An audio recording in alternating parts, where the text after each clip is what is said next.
నమస్కారం. ముఖ్యంగా మీడియా ముందుకు రావడం ఎందుకంటే సింగళమాల నియోజకవర్గంలో సోమవారం 22వ తారీఖు నామినేషన్ వేశాను.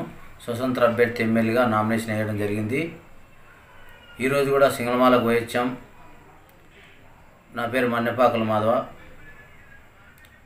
మరి సింగళమాల నియోజకవర్గానికి స్వతంత్ర అభ్యర్థిగా మరి నామినేషన్ వేసి రేపు 1వ తారీఖు మరి నడుచుకుంటూ వెళ్ళి ప్రచారం చేయబోతున్నాను. ఫ్రెండ్స్ కానీ, తమ్ముళ్ళు కానీ, అన్నలు కానీ, పెద్దలు కానీ అందరూ కూడా మీ ఆశీర్వాదంతో మీ అమూల్యమైన ఓటు వేసి నాకు భారీ మెజారిటీతో గెలిపించవలసిందిగా కోరుతున్నాము.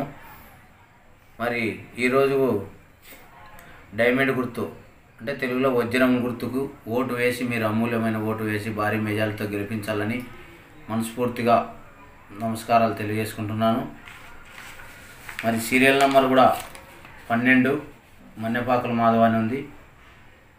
మీ అమూల్యమైన ఓటు వేసి గెలిపించవలసిందిగా కోరుతున్నాను. డైమండ్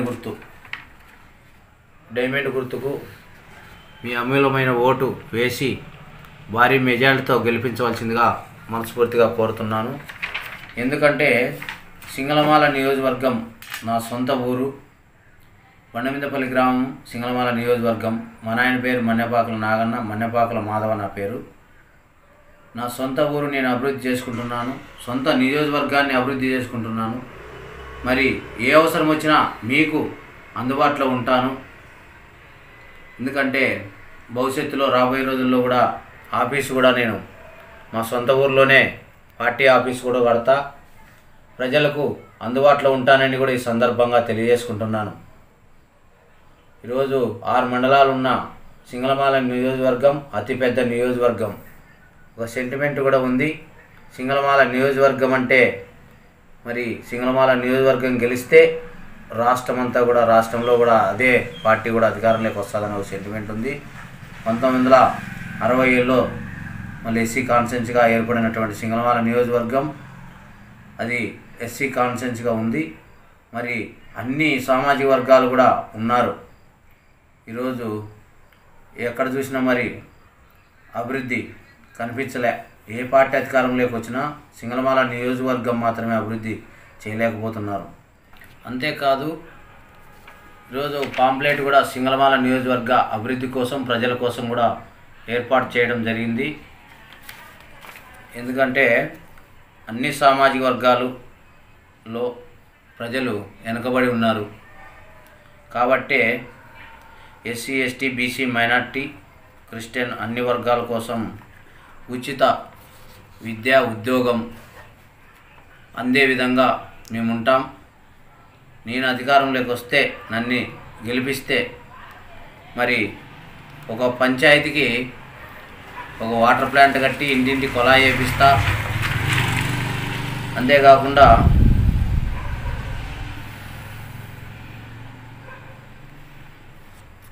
అన్ని సామాజిక వర్గాలకు ఉపాధి కల్పించే విధంగా పరిశ్రమలు తెస్తాం.